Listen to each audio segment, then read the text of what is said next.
નમસ્તે મિત્રો, આપ સૌનું સ્વાગત છે આપની આ ચેનલ જ્ઞાન ગંગા યુટ્યુબ ચેનલ પર। તો મિત્રો, હંમેશા સાંભળ્યું હશે કે આપણા ઘરના ઘરડા લોકો એટલે કે દાદા પરદાદા જે કહેતા હતા કે દરેક વાત સાચી હતી, કારણ કે તેઓ શાસ્ત્રોને પણ સારી રીતે જાણતા હતા। અને આજના સમયમાં આપણે અમુક વસ્તુઓને નજરઅંદાજ કરી દઈએ છીએ, પરંતુ મિત્રો તેનું પરિણામ આપણને ભોગવવું જ પડે છે। ખાસ આ વિડીયોમાં અમે તમને એવા 20 ઉપાયો જણાવી રહ્યા છીએ મિત્રો કે જે તમારી ભૂલો તમારે ક્યારેય પણ કરવાની નથી। અને આ વિડીયો દરેક ભાઈઓ તથા બહેનો માટે ખૂબ જ ઉપયોગી સાબિત થશે। અને આ વિડીયો અમે તમને શાસ્ત્રો અનુસાર એ માહિતી આપવા જઈ રહ્યા છીએ મિત્રો કે જે જીવનમાં તમે આ વાતોનું ધ્યાન રાખશો તો ક્યારેય પણ તમારા ભાગ્યમાં અથવા તમારી અથવા મારી જે કિસ્મતમાં પ્રગતિના માર્ગમાં કોઈ પણ પ્રકારની અડચણ નહીં આવે। અને મિત્રો, ખાસ કરીને દરેક મિત્રો આ વિડીયોને અંત સુધી જરૂરથી સાંભળજો તથા કમેન્ટ અને વિડીયોને લાઈક કરો અને કમેન્ટ બોક્સમાં એકવાર જય માતાજી જરૂરથી લખી નાખજો અને જુઓ, જેથી લક્ષ્મી માતાજીની કૃપા આપ સૌના પરિવાર પર બની રહે। તો મિત્રો, ચાલો વિડીયોને શરૂ કરીએ। નંબર 1 ઉપર છે કે ઘરના મંદિરમાં વધુ મૂર્તિઓ ન રાખવી જોઈએ અને ગણેશ સિવાય કોઈ અન્ય દેવી દેવતાઓ એક કરતા વધુ મૂર્તિઓ ન રાખવી જોઈએ।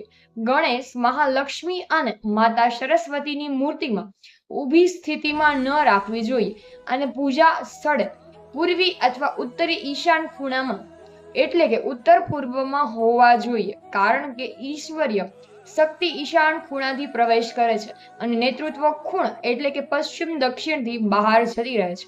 નંબર 2, શનિવારે તમારા ઘરના મંદિરમાં સફાઈ જરૂર કરવી અને બને છે, કારણ કે તમે જો ગંગાજળનો છંટકાવ પણ જરૂરથી કરવો જોઈએ। સમગ્ર ઘરમાં ગંગાજળનો છંટકાવ કરવો ખૂબ જ શુભ માનવામાં આવે છે મિત્રો। ગંગાજળથી દરેક પ્રકારની નકારાત્મક ઉર્જા ઘરમાંથી દૂર થાય છે। અને નંબર 3 પર વાત કરીએ, ઘરમાં રહેતી સાવરણીને ક્યારેય પણ ઊંચી જગ્યા ઉપર મૂકવી નહીં અથવા તો દિવાલ પર ટીંગાળવી જોઈએ નહીં અને ચાલવાના રસ્તા પર સાવરણી ન મૂકવી જોઈએ, કારણ કે સાવરણી હંમેશા છુપાવીને જ રાખવી અને તમે તેને બેડ નીચે કે સોફા નીચે પણ રાખી શકો છો। સાવરણી પર પગ રાખીને ચાલવું ખૂબ જ અશુભ માનવામાં આવે છે। નંબર 4, જ્યારે પણ તમે ઘરના મંદિરની સફાઈ કરો ત્યારે ભગવાનના ફોટા પર ક્યારેય પણ જમીન પર ન મૂકવા જોઈએ। તમે તે ફોટાને કોઈ ઊંચા સ્થાન પર ત્રિપાઈ કે બાજુ પર રાખી શકો છો। અને મિત્રો, તમે ભગવાનનો દીવો કરો છો ત્યારે દીવાની યોગ્ય રીતે સફાઈ કરવી ખૂબ જ જરૂરી છે। નંબર 5, ઘરના મંદિરની આગળ એક પડદો રાખવો ખૂબ જ મહત્વપૂર્ણ છે કે જે દિવસ દરમિયાન આ પડદો ખુલ્લો રાખી શકે, પરંતુ રાત્રે પૂજા થયા પછી પડદો બંધ કરવો જોઈએ। આવું કરવું પણ ઘર માટે અત્યંત શુભ માનવામાં આવે છે।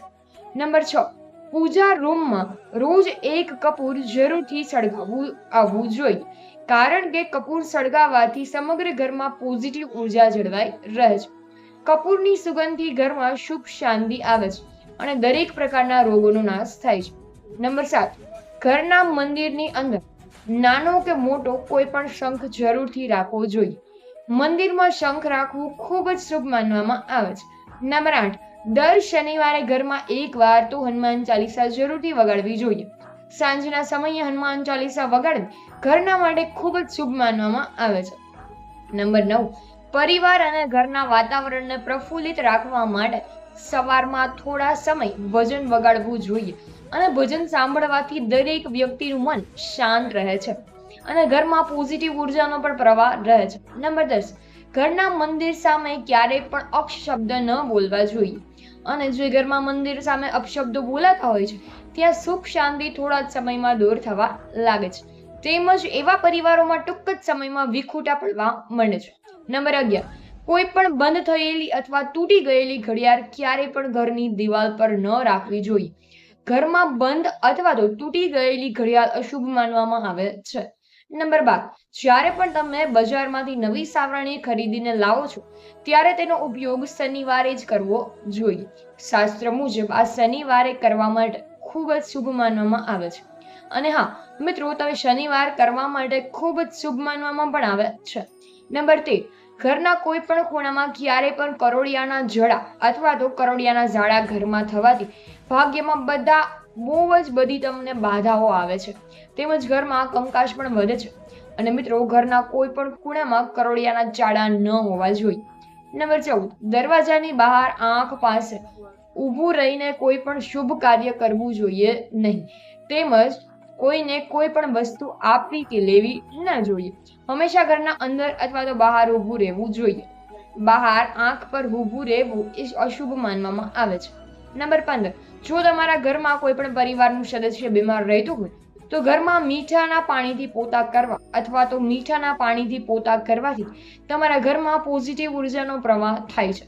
તેમજ ઘરમાં ગુગળનો ધૂપ અથવા તો ગુગળનો ધુમાડો કરવો પણ ખૂબ જ શુભ માનવામાં આવે છે, જેથી તમારા ઘરમાં હંમેશા દવાખાનાના ધક્કા થતા હોય તો પણ દર અઠવાડિયે અથવા તો દર મહિને દવાખાનાની ભ્રમણાથી છુટકારો થતો નથી. તો મિત્રો, આ માટે જ્યારે પણ તમે દર્દી સાથે દવાખાને જાઓ છો ત્યારે ખરીદી આથે અથવા ખરીદી ખાઈ લો છો અથવા તો આથી આવનારા સમયમાં દવાખાનાના જે ધક્કા છે તેમાં પણ તમારે ઘટાડો થવા માંડશે. ખાતરી કરો કે કેન્ટીન અથવા તો દવાખાનાની જ હોવી જોઈએ. અને મિત્રો, તમે આખું બિસ્કિટ ખાઓ પણ માત્ર તમારે 1-2 બિસ્કિટ ચાખી શકો છો. નંબર 16, જો તમારા ઘરમાં મંદિર બનાવવા માટે વધુ જગ્યા ન હોય તો રસોડામાં ઈશાન ખૂણા એટલે કે ઉત્તર દિશામાં મંદિર બનાવી શકો છો. અને આ દિશામાં પૂજા કરવાથી દેવી દેવતાઓ જલ્દી જ પ્રસન્ન થઈ જાય. અને મિત્રો, રસોડામાં મંદિર બનાવ્યા પછી જ સ્નાન કર્યા વિના રસોડામાં પ્રવેશ ન કરવો જોઈએ. તેમજ સાફ સફાઈનું અને પવિત્રતાનું પણ ધ્યાન રાખવું જોઈએ. નંબર 17, જ્યારે પણ ઘરનું મંદિર તમારા બેડરૂમની અંદર રાખો છો અથવા તો દેવી દેવતાઓના ફોટા તમે બેડરૂમની અંદર ન રાખવા જોઈએ, કારણ કે તે અંગત પળો માટે હોય છે. જો ત્યાં ભગવાનના ફોટા કે મંદિર હોય તો તે અશુભ માનવામાં આવે છે. તેનું પરિણામ પણ આપણને આવતા સમયમાં ખૂબ જ ભોગવવું પડે છે. નંબર 18, પૂજા કરનાર મુખ પશ્ચિમ દિશામાં હોય તો તે અતિ શુભ માનવામાં આવે છે. અને ટોયલેટ તથા પૂજા ઘર નજીક ન હોવા જોઈએ, કારણ કે મિત્રો, પૂજા સ્થળ નહીં અથવા તો કોઈ પણ અગ્નિ સંબંધી વસ્તુ જેમ કે ઇન્ટરવેલ તથા ઇલેક્ટ્રિક મોટર તે ન રાખવા જોઈએ. સ્થળનો ઉપયોગ પૂજન સામગ્રી, ધાર્મિક પુસ્તકો, શુભ વસ્તુઓ રાખવામાં કરવો જોઈએ. અને પૂજા સ્થળની સામે થોડી જગ્યા રાખો જેથી ત્યાં સરળતાથી બેસી શકાય. કોઈ કપડું અથવા તો ગંદી વસ્તુ પૂજા સ્થળમાં ન રાખવી જોઈએ. પૂજા સ્થળનો ઉપયોગ ધ્યાન અથવા તો યોગ માટે પણ કરી શકાય છે. અને આ સ્થળને શાંત રાખો અને ધીમા પ્રકાશવાળા બલ્બ લગાવો. અને અંધારું અને અથવા તો ભેજ ન હોવો જોઈએ, તેનું હંમેશા ધ્યાન રાખવું જોઈએ. જ્યારે પણ મન અશાંત હોય અહીં આવીને તમે નવી ઉર્જા પ્રાપ્ત કરી શકો છો. જો પૂજા સ્થળ માટે પૂરતું જગ્યા ન હોય તો કોઈ પણ દિવાલના સહારે 2.5 ફૂટની ઊંચાઈ સાદો પથ્થર મૂકીને ત્યાં પણ તમે પૂજા સ્થળ બનાવી શકો છો. શક્ય હોય તો પડદાથી ઢાંકી દો અથવા ઘરમાં પૂજા સ્થળ હોવાથી પોઝિટિવ એનર્જીનો સંચાર પણ થાય છે અને ઘરની પવિત્રતા પણ બની રહે છે.